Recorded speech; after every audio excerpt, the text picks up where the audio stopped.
Hello and welcome back to the Woodwork channel. Welcome to the press box. Today we were going to have some special guests, but unfortunately we've had some sick calls. But we're going to talk about this week's pressing football issues, the Ballon d'Or and Erik ten Hag. We've drafted in Dion today to join us. Butchered my name, but it's okay. Dion? Dion. Yeah. Oh well, same thing. Wow, okay. Which means we've unfortunately been left with two Arsenal fans to talk about this. I don't know how we've done that. But Go on. so let's get straight into it then. Ten Hag left Man United, not a surprise. I think we all saw it coming, especially given the fact they were looking for managers in the summer. Connor, are you surprised? No. I think, it was kind of billed the West Ham game as a sort of like El Sacchio, if you like. Yeah. And so, so often that doesn't happen, right? Like, you get it coming into the game and it doesn't work. But that Spurs Man United was billed as that. Yeah, exactly, right. And I think almost like, plenty of United fans, at least a couple of United fans I know, were almost willing them to lose the game so that they would get sacked. Yeah, I think it's really harsh to be sacked on such a controversial decision, because obviously like West Ham's penalty. I don't know about you, but I don't think that's penalty. No, it's that pen, right? If that was given on field, I won't be able to overturn it. Yeah, let alone give it when it was not given. And it was the thing ridiculous. is, you get a lot of these decisions that are wrong because VAR is crap. But it's not just that it's not a penalty; it's actually really good defending as well. Yeah. Like the way he positions himself and blocks it off is brilliant defending. Yeah, and it's penalty. It's ridiculous. But I think long term, especially if there's a lot of rumours with Amorim, the Sporting Lisbon manager as well. So if Man United do make that change, I think the earlier the better. Like we were talking before we recorded, like about how. Like I wanted to play United before ten hours gone, because it seems like a free hit. But I think Amorim would be better, and you just look at the all right, it's not an amazing squad. It's not a squad that's going to compete for the title, maybe even the top four, but 14th. Yeah, especially with some of the fixtures that they've had and some of the games they've messed up, the ways they've lost some of the games, like West Ham this weekend. Think back to Brighton near the start of the season. They lost 2-1, two completely unmarked goals they conceded. Yeah. But you've got players like De Ligt and Dallo in that back line who are experienced in Europe and in the Premier League. You can't do anything but look at the manager. I'm just surprised it took so long, to be honest. So that being said, though, I mean, he still has won 2 trophies, and obviously, as an Arsenal fan, as us, we haven't really won anything, right? Yeah, but would you rather be competing for titles and not winning trophies, or winning the Carabao, winning the FA Cup, but not being in the conversation? That's, I think, where football's got now. The league is always the priority, and I feel like the cups are only priorities for the smaller teams. Like, I'd rather Forest finish 15th and win a cup than finish 9th. But is that because of the trophy, or is that because of the European football? That's because of the trophy, innit? Like, imagine going to Wembley was my best day, Forest getting promotion. But you guys, you're so hungry for the league because you're so close to it. Do you know what I mean? Do you think it's a surprise, Ten Hag getting sacked, Dion? I actually was surprised, to be honest. I hear it when he said, he's getting sacked, but you have to take into account he has won 2 trophies. I know compared to Arsenal with 4-year drought now since our FA Cup and Community Shield in 2020. However, still winning trophies is still desirable to any club, right? Even if you're big or small. I think at least play it out to the end of the season, maybe get an actual good manager winning the summer. Yeah. But I was definitely very surprised. So would you both rather be Arsenal or Man United at the minute then? What the hell is that? No, Arsenal. So you'd rather be in the position you are than winning titles? Yeah, because I think 14. when United United win those trophies, and that obviously is good for them, and it gives them I mean last year they relied on it for European football as well, so that was really important for them. But I just think we can be positive going into games. Like we had all those injuries going into a Liverpool game, but we still kind of think we can get a result out of it. But if you think back, not really that long, to be honest, like the start of Arteta and when it was really bad. That was a rebuild fully. That was you weren't looking forward to playing every week, and I'd much rather be looking forward to playing every week, wanting to watch the team. That being said, though, when we were 2-1 up. And we decided to have that back line, that drop, and not really press with our home field advantage. I think that was a bit questionable. But these are like game by game things, aren't they? I think with United, it's so it's almost systemic. Like their whole like the relationship between the players. It doesn't really seem like Ten Hag is in charge of the dressing room. And I think as soon as a manager loses a dressing room, and even with the reactions of his players coming off, like you kind of want to see a player not obviously like kick out and react in the way that some of them have, but you don't want them to just kind of walk off and be like, okay, either. It's like losing became set in stone for them, isn't it? Yeah. They're not shocked by that's it. become the norm. They're 14th in the Premier League. 14th. No, it's not great. And a lot was made about how we didn't have a style. And Man United, I remember like Gary Neville saying that United were adaptable. They could have 60% possession, dominate a game, or they could be counter-attacking if they were going away to Highbury. But now, more than ever, I think teams have got to have an identity. And I don't think we ever saw that from Ten Hag, did we? No, not at all. And I mean, I guess you can point to injuries, and that obviously does have an impact, but look at say like Liverpool last season. They had so many players injured, and they it did cost them. We saw that they were, they dropped off a little bit. They were kind of in that 3-horse race, and it dropped out a little bit. Season before, when they were fighting, when they ended up finishing 5th again because of their injuries, but they still played the same sort of football. They trust their young players, their academy players, if they need to. Arsenal kind of done a similar sort of thing where we've had a lot of injuries at left back, so we bring on Miles Lewis-Skelly. We're not going to try and play a midfielder as a left back. We bring on the 18-year-old left back. Mazwari in the position. And then, but that's the thing. That's the difference, I think. Yeah. Ten Hag doesn't seem to trust his players. Yeah. He's looked and said, okay, well, because Fernandes was suspended for the Europa League game, wasn't he? So then he's gone for a right back as his number 10. That's mad. And we mentioned the timing as well. I think that them losing to West Ham was a blessing for the owners, because I think they always wanted to do it. But say they beat Leicester in the league, beat Chelsea at the weekend, they couldn't really do that, could they? And this Amorim thing might have been brewing for a while, but they had to do it on the back of a bad result. And like you mentioned, United fans sort of winning that on.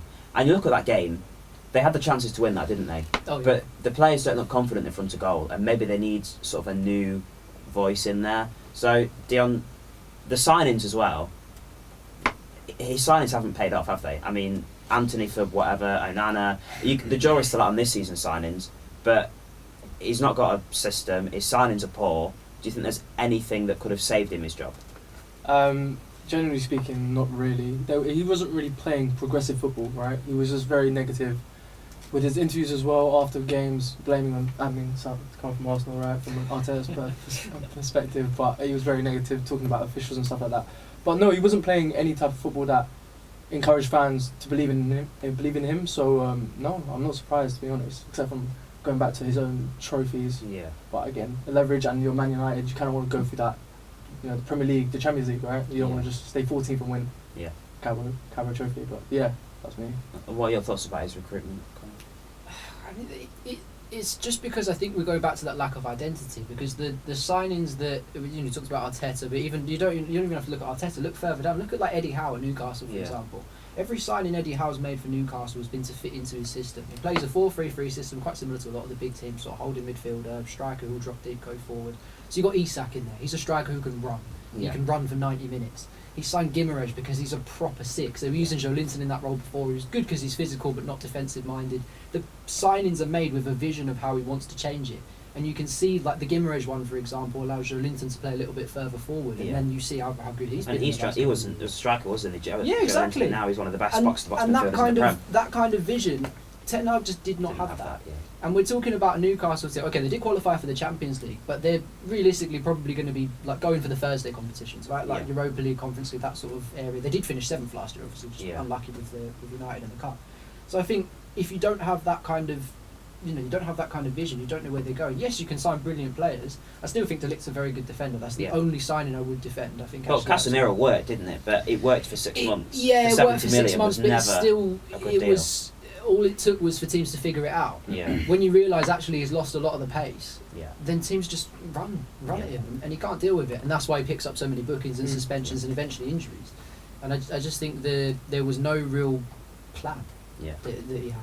I think Ineos also want to have their stamp on it, don't they? And new owners always come in and sack a manager. They didn't do it as quick as Todd Bowley did at Chelsea with Tuchel, which was a mistake, I think. But we'll look on to their replacement then. I mean, Southgate has been touted for loads of months, and I think at one point he was the favourite. Xavi was also mentioned, but it looks like they've gone with Amorim.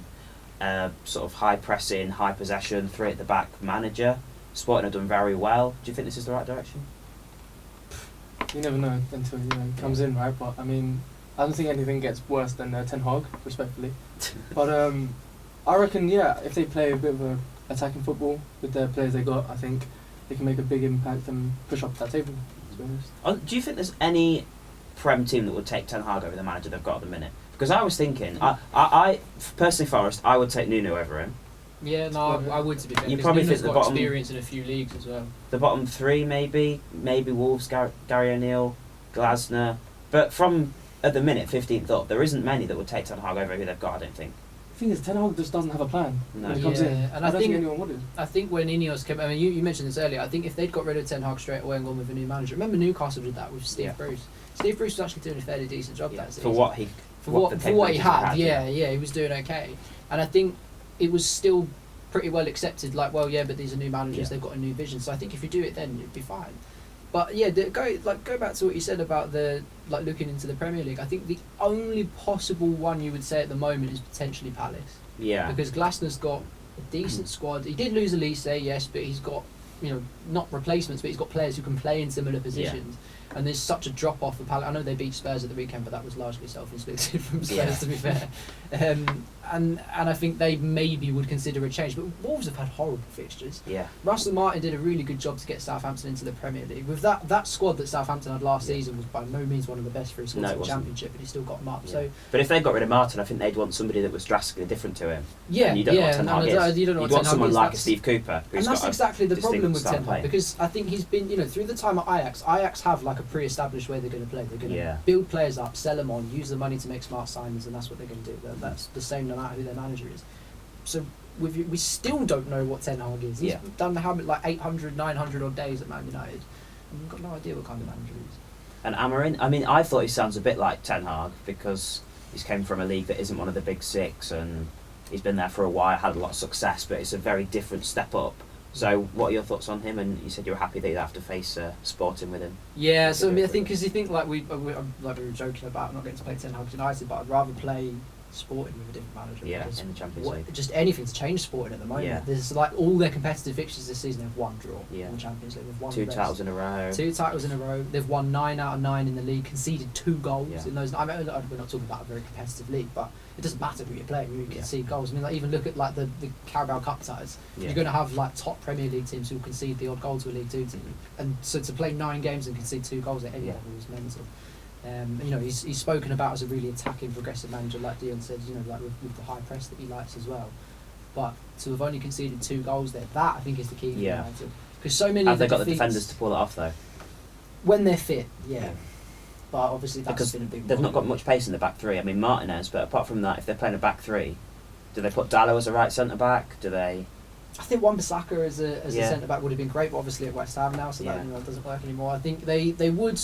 Yeah, in theory you could use Dallo there, but I think what I imagine he'll try to do is use kind of like the inverted fullback system that you see like Arsenal and City try to do, because Dallo's a good. I mean, this is talking after a shocking miss at the weekend, but he's usually a pretty decent attacking player. So if you have him in midfield to try and pull some of the strings, that could really help them get a bit further up the pitch. And I think that they struggle a lot with that because they have such a clear like front 3 or 4 and a back 3 or 4. They're getting overwhelmed in midfield. And any defence, however good it is, it's not going to hold out if it's just being solidly battered for 90 minutes. It's not going to happen. So I think with United having, they do have quality defenders, but they just need to have a bit more identity, I think. I know we keep saying the same thing, but I think Amorim will give them that, if nothing else.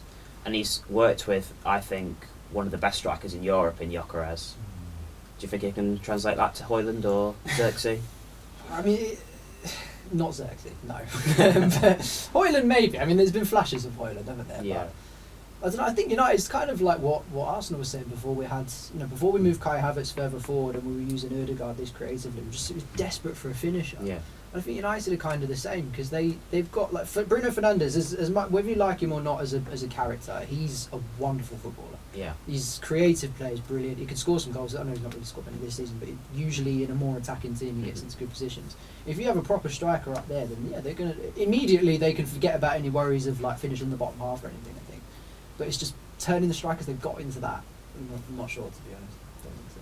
So, if Amorim comes in, how long do you think it'll be till United win a title? Whew. Okay, hold on, let's think about this one. Depends what you mean by title. Or do you think that's like the equation? Specifically Premier League? Premier League or Champions League? Something they'd want to aspire to win? Yeah, they can aspire to it, but it doesn't mean they'll win it. Yeah. I think, or do you think they've lost the right to it now? No. As Arsenal fans, I don't think we can say anything, but I'd say 3 years and they can win. They'll be competing at least within 3 years as well. The thing is, you've got to think about the rivals at the moment. This City team, whatever happens with their charges or not, there are a lot of those City players who are sort of like 28, 29, 30 now. They're not going to be, that group of City players is not going to be there for much longer. So then it's about whether, like Liverpool again, you could say largely the same really. Like Van Dijk, Robertson, Salah, they're not going to be there too much longer. So I think the main ones to look at are probably Arsenal and Chelsea as well. Yeah. Because Chelsea have a very young team and it's still, I know it's not all that convincing at the moment, but the improvement from last year has been enormous. Maresca looks like a properly good manager, as to be fair, all Pep students would say. You just need to hit adversity and see how he comes through that. But apart from that, he's got I think I think with Amorim, I could see him doing something similar to what Maresca's done at Chelsea. He's gone into what is, a fairly decent squad. We're not talking about a title-winning squad yet, but a decent squad. Yeah. And potentially turn that into something that's at least competitive enough to be able to recruit those top players. And then he's certainly got a better inheritance than... So I think, a couple of years and potentially. But I think the key thing for him will be the Europa League. If they get him in quickly, they can still make something of the Europa League, skip that stupid playoff round that you have to do if you finish in the middle. Yeah. And then, then I think, because, if they win the Europa League, it's probably the most realistic route into the Champions League. Yeah, there's not many great teams in the Europa League, to be honest. So I think that even, I know we're talking about, 3 years down the line, but the Europa League this season for Manchester United could be absolutely crucial. Yeah, and the fact there's no drop down from the Champions League this year will give them a big shot. Yeah. Right, let's talk about the Ballon d'Or then. That was, as we speak, happened last night. Let's kick off with Real Madrid's stupidity, right? I think it's absolutely outrageous. They've won 3 of the top 5 in the rankings. They've won Manager of the Year, Team of the Year, and they don't turn up just because Vinny didn't win it. I mean, it's stupid, isn't it? Yeah. I think they're actually trying to send a message, to be honest, with the whole Vinicius thing. I think they're trying to send a message. But who to? Anyone, the journalists, everyone, to be honest. But I think it's just straight up pettiness.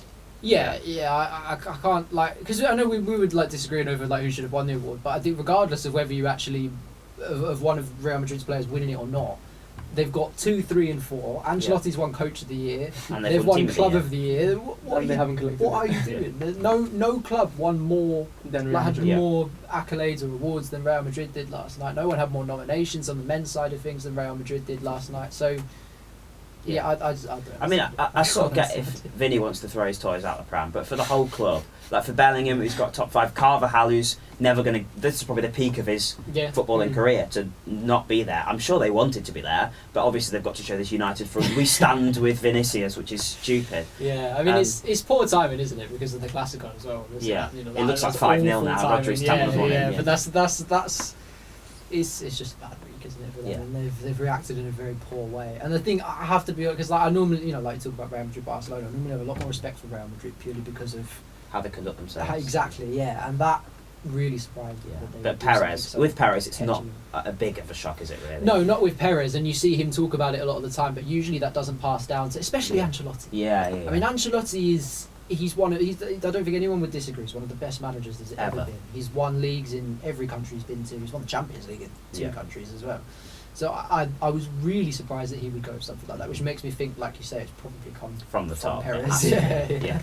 Right, the other thing I want to say is Palmer 25th is ridiculous. I don't know how he's not at least in the top 20. Palmer above Lookman, right? Lookman, who scored a hat-trick in the Europa League final, and that was it. Yeah. And Palmer's behind him. That's stupid. But the winners...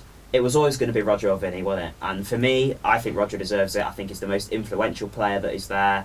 And I like that midfielders get credit because I always favour midfielders and defenders over attackers. And obviously attackers, they're better on the eye, they excite, they're more likely to win it. But I like the fact that Rodri's won it because I just think he's a powerhouse and he's a one-of-a-kind player and he's certainly the best at what he does. And Vinny second is a decent choice. So what are your guys' thoughts on... Firstly, I wanted to say it was blown out of proportion with the whole Rodri Rob thing. I don't think it was... I mean, he had a 52-game unbeaten streak. Mm-hmm.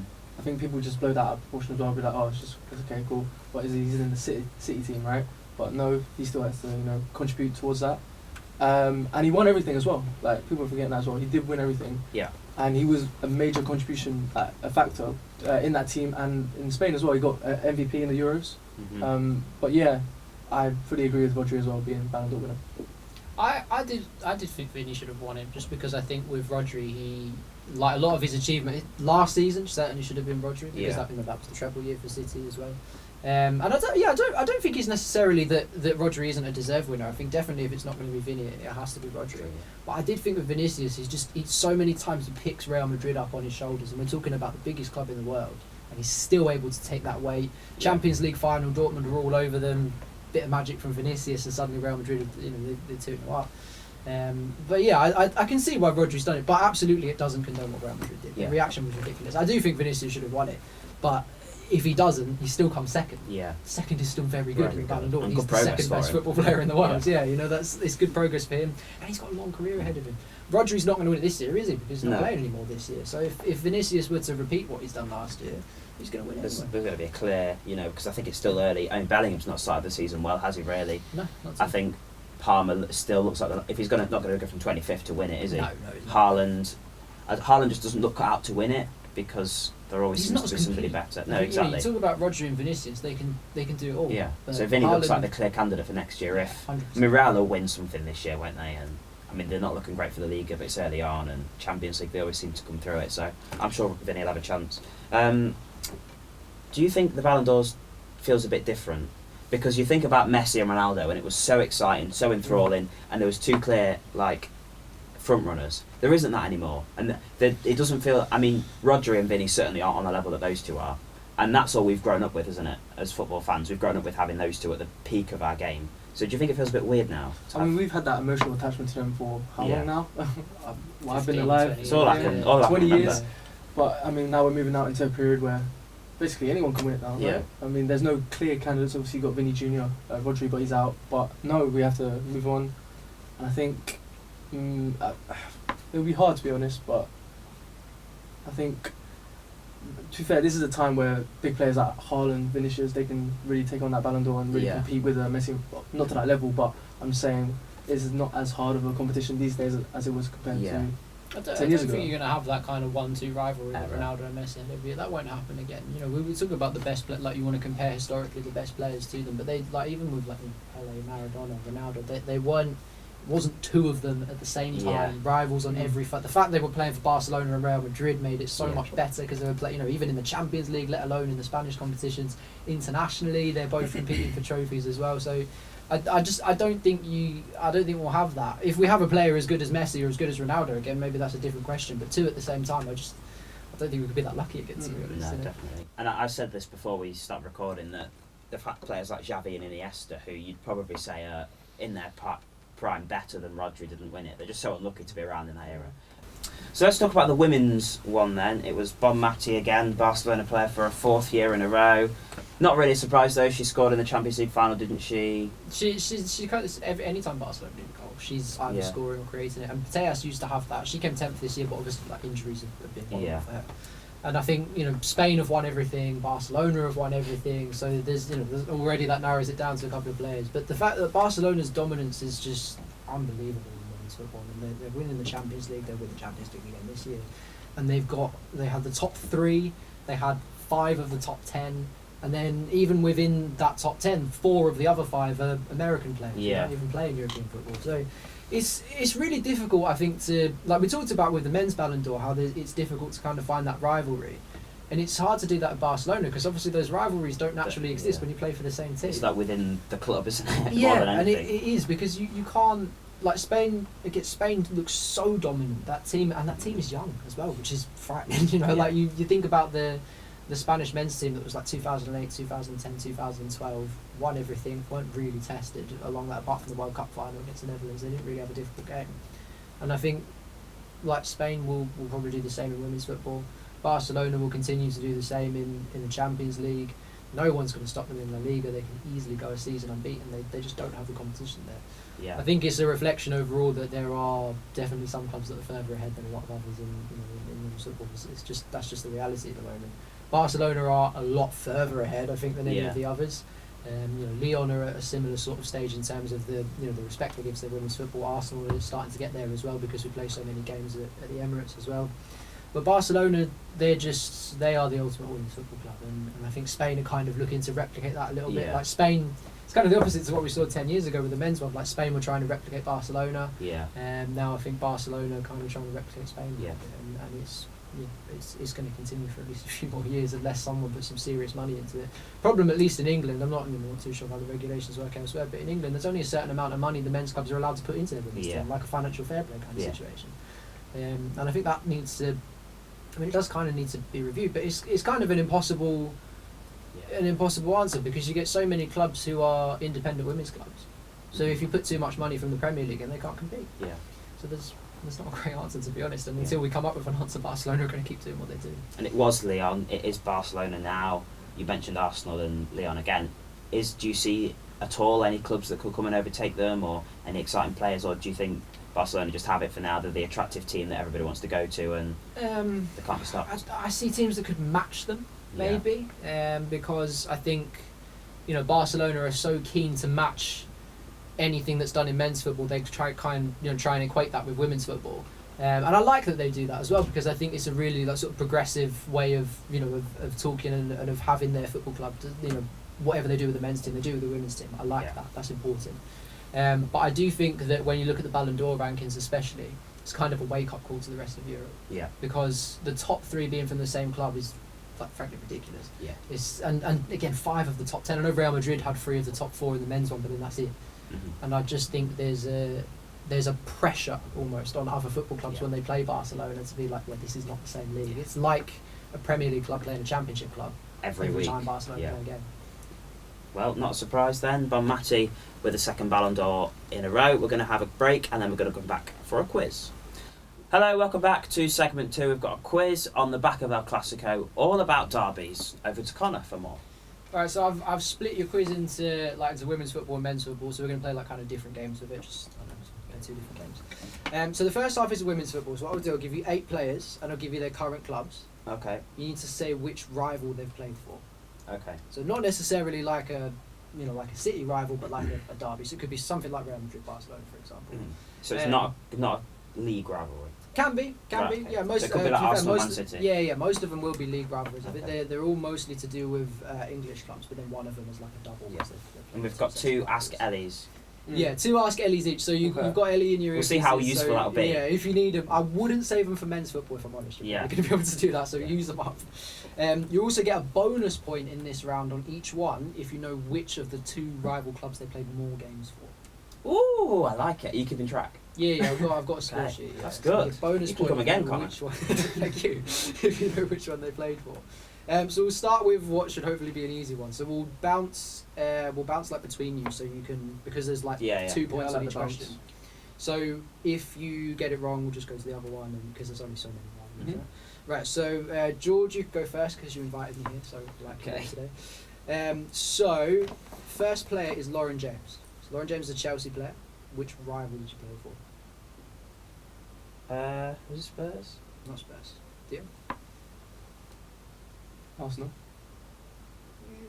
What does that mean? Ish. Yeah, no. So she was in the Arsenal youth setup. It's close enough, right? That's not the answer you're looking for. Not the one I was looking for, but it's not wrong. So we'll give him the point for that. We'll give you the point for that. But you can't get a bonus point then. You can't get a bonus point for that because it's not. Was it United or something? It was United. Yeah. But she's played more games for Chelsea. So out of that, 1 for you, Dion, none for you, George, on that first one. I knew it was United in the end. Yeah, got there in the end, but got it wrong because we've got to get through the questions. Exactly. One each. Right, so then one who started is one who's at Manchester United now. So Ella 2, she's at Manchester United now. So George, you went for last time. So Dion gets the first shot. So what rivals Ella 2 played for? City. Yeah. Oh, I knew that as well. That's shocking. So then George, you get the opportunity for the bonus. So she played more for City. I expect more for City. Is it? United, so that's another 1-0 for Dion. She moved to Manchester City because Manchester United dissolved. Yeah, so that's when they cancelled, when they took apart their team, but she played for United before. So if you add up for both United teams, she played more for. Got a lot of women's football. Right, you're giving one I don't know now. Go on. Next one is Jill Roord.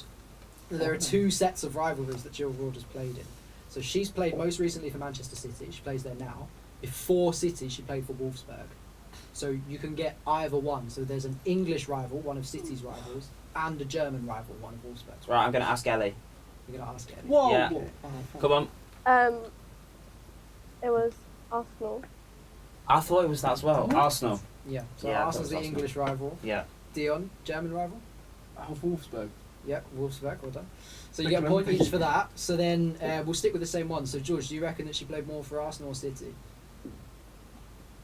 Arsenal. Yep. And then Dion, Wolfsburg or Bayern? Wolfsburg. Yeah. 2 each on that one. Maximum points for both of them. 4-2. 4-2. That's alright. I've got it. I had to get both of them right there. Well, Dion, you get the first shot at the next one. P. Drew Spence plays for Tottenham. Sure. No. No. What do you want to say here? Rival club.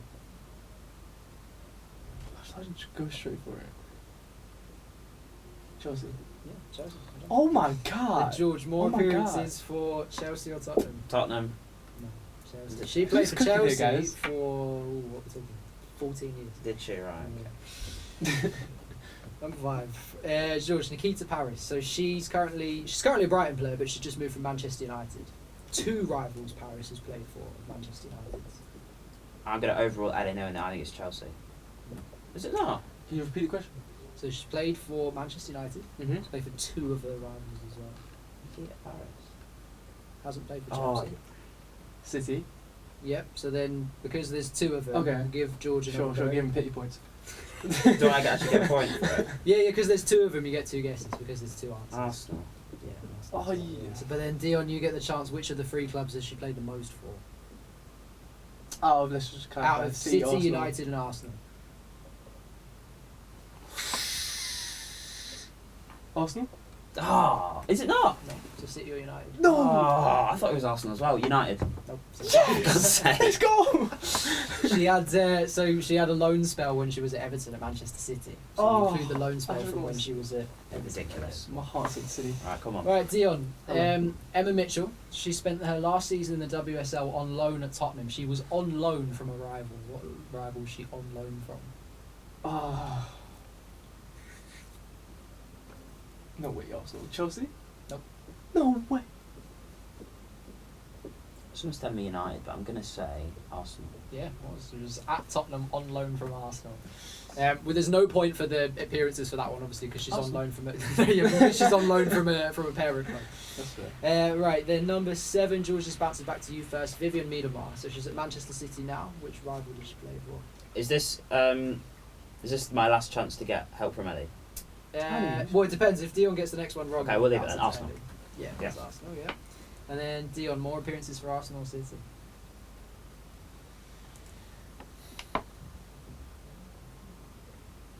Even I hit this one. Yeah, well, Arsenal. Yeah, she's transferred. So she spent 8 years at Arsenal and transferred to City this summer. Yeah.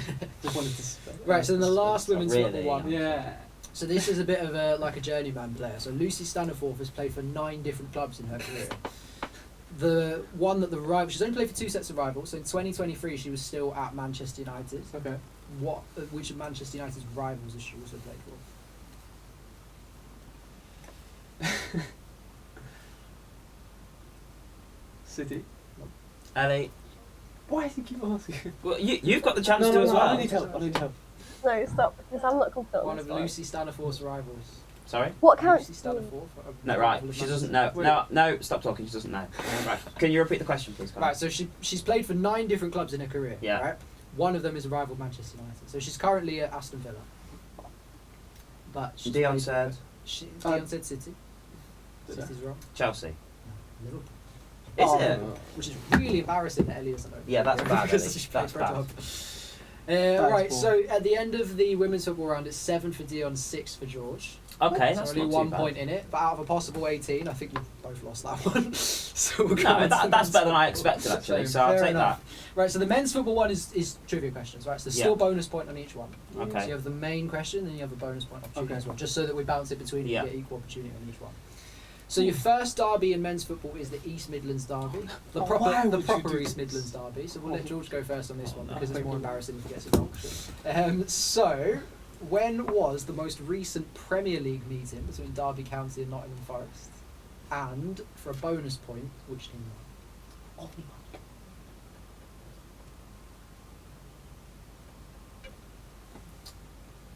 God. '96. Nope. Dion?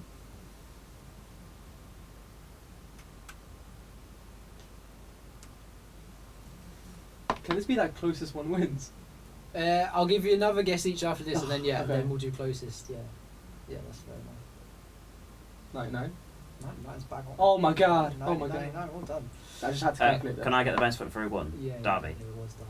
Yeah, it was Derby. 1-0. That's the only Premier League meeting that didn't end in a draw. 1-0. I got the bonus point. Yeah, you got the bonus Yeah, point. you No, said it 1-1. isn't. The game was 1-0. Yeah. Oh, Derby won the okay. game Yeah, 1-0. you don't have to rub that in. You don't have to rub that in. Just making it perfectly clear. So the next one is El Clasico. So Dion, you get first shout. Okay. As well. So Real Madrid fell 1 game short of matching Barcelona's all-time unbeaten one. It was 4-0 in El Clasico the other night. So how many games unbeaten did Barcelona go to achieve the record? And for a 45. bonus point, who ended the run? It's 45, right? It's not 45. 43. 43 is absolutely right. Then George, you also get the first shout at the bonus point. Oh. So who ended Barcelona's run? It was in 2018. I don't think it's a big club. I'm gonna say like Celta Vigo. No. I'm gonna go with him as well. It's not a big club. Valencia. No. I'll give you one more guess each because it's a difficult. Okay. Atletico. Yeah. Sevilla. Levante. It was 5-4 to Levante. And it was the 36th game of the season. So they'd done 35 unbeaten. I bet they were furious. And they were Levante. absolutely furious. Fantastic. Blaming the refs, blaming the fans, blaming their kit Blaming manager, the fans, yeah. blaming everything, yeah. Right, so now we're on to Manchester. So Manchester City obviously beat QPR in stoppage time in the final day of the Premier League season to win the title for Manchester United.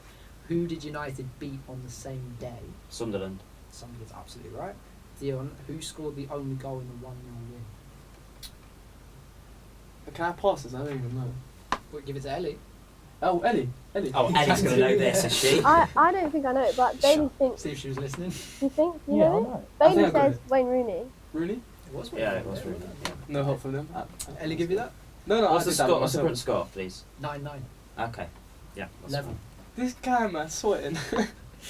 Right, number 4 for men's football then, the Milan derby. I'm shaking. Oh, big crap at that. So they will come for you first, Ian. So Andriy Shevchenko is the all-time leading goal scorer in the Milan derby. Well, he's unusual in that he scored all those goals for just one team, because there's no concept of loyalty in Italian football. So which of the Milan teams did he score all of his goals for? And then for the bonus point, which we'll give to George afterwards, how many goals did he score in the Milan derbies? Nope. Oh, that kind of gives you a free answer on that one. Oh, let me think about this. Yeah. Torino? Right, AC. AC Milan. And then for the bonus point, George, how many goals in Milan derbies? So I'm trying to think, right? So Zerbia, he played 7 years. Ooh. 7 years for him. 13. Nope. I'll do closest if you're going. 14. It's 14. Oh my god! That's shocking. That's shocking. 10, Right. 10, still level, 4 to go. But 8 points, remember, because you've got the points, right? North London derby. So, I bet there's nothing about Arsenal losing in this one. Well, no, but this is just because it's a beautiful opportunity. Exactly. So, why is Sol Campbell such a controversial figure between Arsenal and Tottenham? And then for the bonus point, what did he do in his first season that boiled the pot even further? It's so my question. So it's George, your question. So what? So I went from Spurs to Arsenal. Yeah, so directly from Tottenham to Arsenal. What was the second one? The bonus point, what did he do in his first season that made it a million times worse? I presume he celebrated wrong or something? What did he do? He did some like social media post or something. Nope. What? He won the double. Oh, come on. He said when he left Spurs, the quote was, he wanted to win titles in North London. Oh. Yeah. Went to Arsenal, won the league and the FA Cup straight away. Right, okay. Definitely an Arsenal. That's not something he did, that's something the team did. No, but it was the fact that he was gloating about it. And the fact that like I left Tottenham to win trophies. Who wouldn't? Kind of thing, yeah, but it's still it kind of ruined any connection there could have been. Right, next one is an international derby, Battle of the Americas. That's Brazil and Argentina. So Dion, this is for you first. So Argentina played in the 2021 Copa America final against Brazil. Mm-hmm.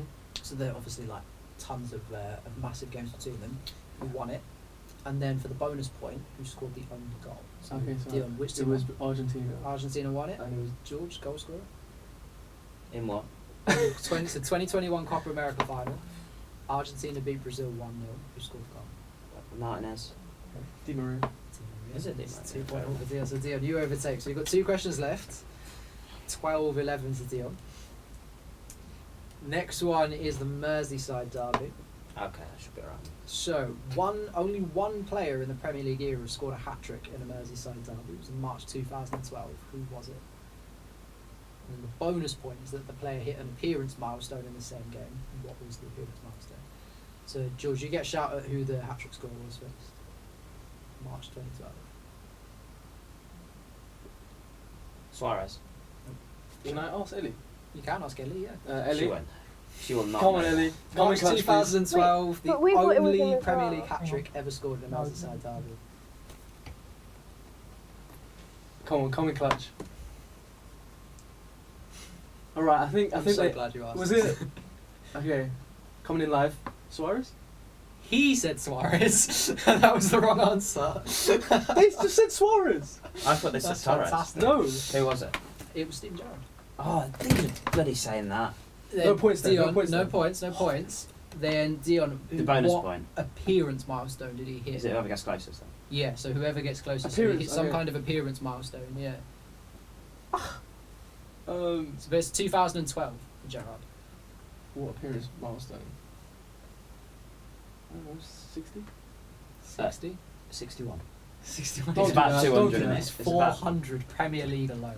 Okay, wow. So yeah, both a little way off, but George is the closest because 60 is an awful shout. I don't know. I was going to say 200, but... I'm almost tempted to just say that you lose automatically. No. Yeah, That's I think disgusting. you should. Right, last question is 12-12. Level. So you're level going into the last question. This is what we want. And we've got a proper derby for the last one as well, the Old Firm derby. Okay. The most violent derby in the world. Apart from maybe the Argentina one, but we'll gloss over that. So Celtic and Rangers have each won 117 domestic titles and 1 European title. One team won the European Cup, the other team won the European Cup Winners' Cup. Jeez. So Dion, which team won the Champions League? George is looking at me like he knows this. So which of the I mean you've got 50-50 shout. Rangers. No. Celtic won the European Cup. Rangers Cup Winners' Cup. Celtic, was it 61? Well, this is an important detail. So now for the bonus point, which team won their European trophy first? Right. Celtic with the European Cup or Rangers with the Cup Winners' Cup? Celtic's European Cup was 61, I'm sure. Surely it's 80. Or was it 69?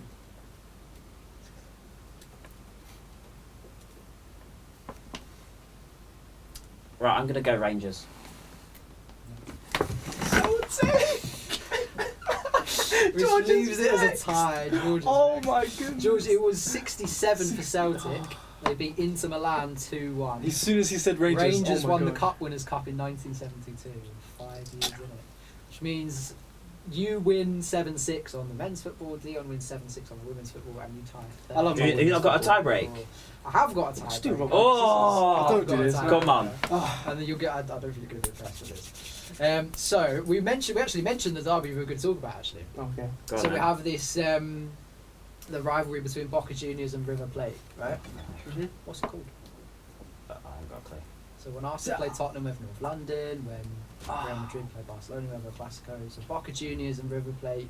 Could not tell you. Biggest derby in South America. What's it called? El Plato. Not quite. I'm clueless. Clueless? Genuinely do not know. Well, I mean, this is my tiebreaker, so I don't really know how we're going to do this then. let me do this. Well, wait, what was it? It's called the Super Classico. Super Classico, so this has never overruled El Clasico, right? This is painful watching, guys. We apologise for this. Yeah, no. So what we'll do then, we'll make it a 50-50 then. Okay. Who won the last meeting? Last time they played each other. Well, what we'll do is because you have to have even chances, right? Okay. So, George, you were going first, so we'll do that. So we'll give you the first shout, but rather than giving Dion an automatic point if you do it, Dion, you have to get the score. I hate you. Otherwise, it would just be time. So what's the question? So, who won the last time they played each other? Boca. It was River Plate. Dion, what's the score? 1-0. 1-0. I think there you go. It was 1-0. Brilliant. So we'll give Dion the win. Well, I want to be nice to our guests. Yeah, that's good, right? Yeah. But thank you for joining us, Dion. Thank you, Connor, as well. I hope you've enjoyed the video, guys. Hope the quiz wasn't too painful, and you probably beat us too. But if you like the video, make sure you give it a like. Make sure you hit the subscribe button on the channel and hit the notification bell to be notified when we upload. We'll be back with another press box very soon. But until then, thank you and goodbye.